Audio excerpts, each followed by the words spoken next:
In the autumn of 1890, in the city of Pemberton, a diamond ring was found in the pocket of Emma Cole's coat, and this fact was presented as a kind of proof. That was not what it was.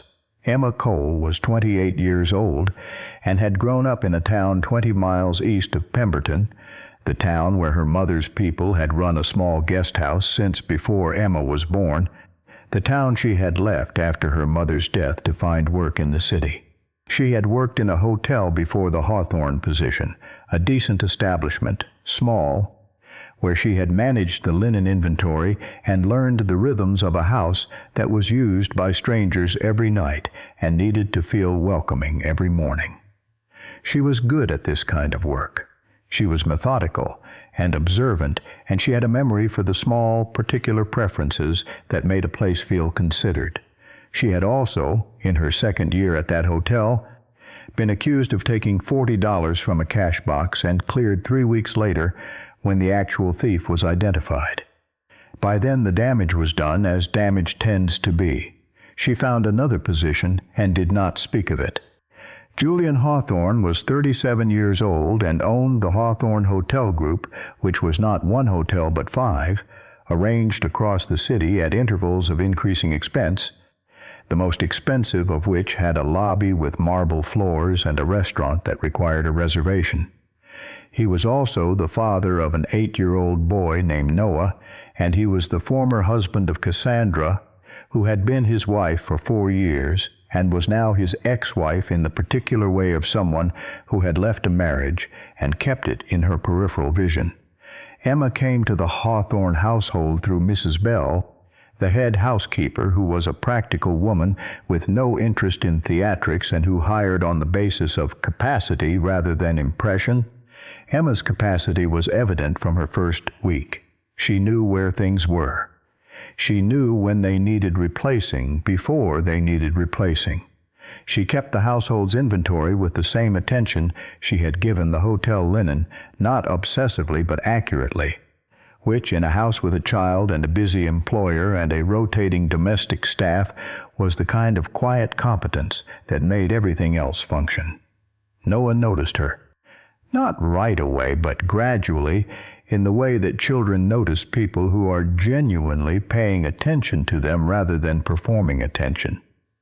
Emma did not treat him as an obstacle to the housekeeping or as a variable to be managed around the schedule. She noticed that he disliked the sound of the front door when it was slammed in bad weather.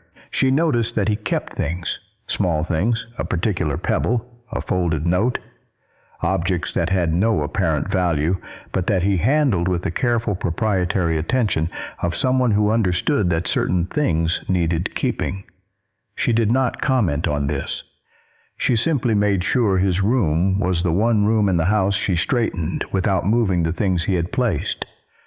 Julian noticed her noticing. He was a man who ran businesses that required him to observe the quality of attention people paid to their work, and Emma's quality of attention was unusually high. He did not say anything about this at first. He processed it as data. Cassandra began coming to the house again in October. She came with gifts for Noah, and with the particular warm attentiveness she reserved for moments when she was being observed doing something right. She was very good at this kind of performance. She was beautiful and polished, and she had spent the years since the divorce understanding exactly what her ex-husband required of a woman and arriving with it. Emma watched her with the careful attention she gave everything, which was also the attention Cassandra had learned to distrust. On an evening in November, Cassandra's diamond ring went missing from the downstairs sitting room where she had left it when she washed her hands before dinner. The next afternoon, Mrs. Bell found it in the pocket of Emma's coat, hanging in the back hallway. Emma looked at the ring in Mrs. Bell's hand and felt something she recognized from before. The particular quality of a situation arranged to look a specific way, all the evidence pointing in one direction, the whole structure of it dependent on the assumption that she would not be believed. She said, "I didn't put that there," Cassandra said from the doorway, in a voice trembling with precisely calibrated regret. "I didn't want to think it either." Julian stood in the center of the room and looked at Emma and looked at the ring and looked at his ex-wife and did the mathematics of the situation. The mathematics, arranged as Cassandra had arranged them, pointed to Emma. He did not call for the police. He said quietly that he needed Emma to leave the house that evening.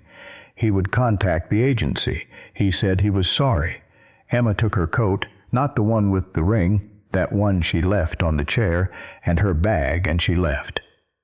She went to a room she rented in a boarding house 3 streets from the harbor, where she had arranged backup accommodation some weeks earlier when she had begun to understand that the situation in the Hawthorne house was moving toward something she could not prevent.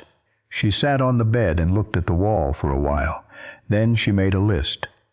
The list was things she knew to be true, separated from things she had inferred. She also made a note: Noah knew something. She had seen it in his face when the ring was found, not the shock of revelation, but the particular tension of someone who has held information for too long. He was 8 years old, and he was very loyal and very quiet, and he had been in this house for more of his life than she had. 3 days after she left, Noah appeared at the boarding house door. He was wearing his school coat, and his shoes were muddy from the walk, and he was carrying a phone, a small, battered thing with a cracked screen, in both hands, the way you carry something you understand to be important. "You should see this," he said. She looked at him. Then she stood back from the door and let him in. The phone had been recording, not deliberately.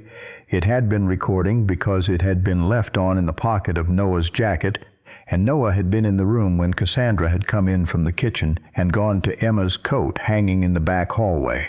The angle was bad. The sound was clear. Emma watched it twice. Then she sat very still for a moment. "How long have you had this?" she said. "Since the day after," he said. "I wanted to show it to my dad, but she was always there." She looked at him. He was 8 years old and had carried this for 3 days and had navigated to a boarding house address he must have gotten from somewhere she didn't want to think too hard about. "How did you find me?" she said.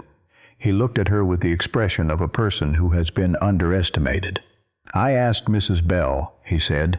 She looked at the phone again. Then she said, "We need to show your father," he said. "Will you come with me?" She thought about this. She had every reason not to go back to that house. She also had a phone with video on it and a child who had walked through the city in muddy shoes because he wanted someone to know the truth. She went with him.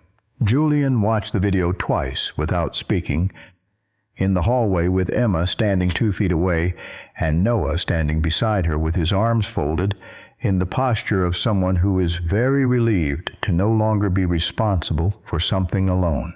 Julian looked at the phone for a long time after it stopped.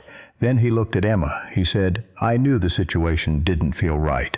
"No," Emma said. "You knew the situation could be explained 2 ways, and you chose the more convenient one." He accepted this. "The convenient one was wrong," he said. "Yes." Another silence. He said, "What would it take for you to come back?" She thought about it carefully. "Mrs. Bell to know what actually happened," she said. "The agency to know." The same story told the same way to both of them. She paused. "And Noah to not have to be the person who holds things alone because adults in his house don't see what's in front of them." Julian said, "That last one is about me." "Yes," she said. He said, "I know." He told Mrs. Bell. He told the agency. He arranged the conversation with Cassandra through his lawyer rather than in the house, which was how Cassandra understood the conversation was not one she would be able to manage.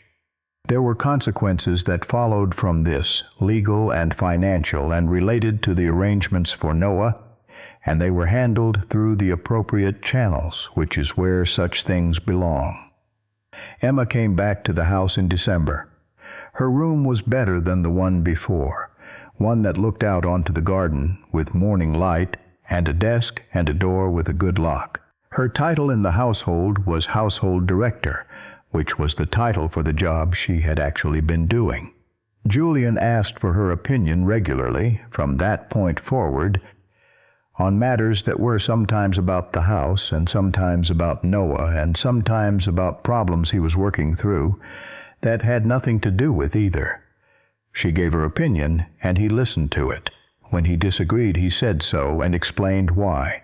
When he was wrong, he said that too, which was less common but more notable. Noah kept the phone in a drawer in his room, not hidden, just kept. It was the kind of thing you kept.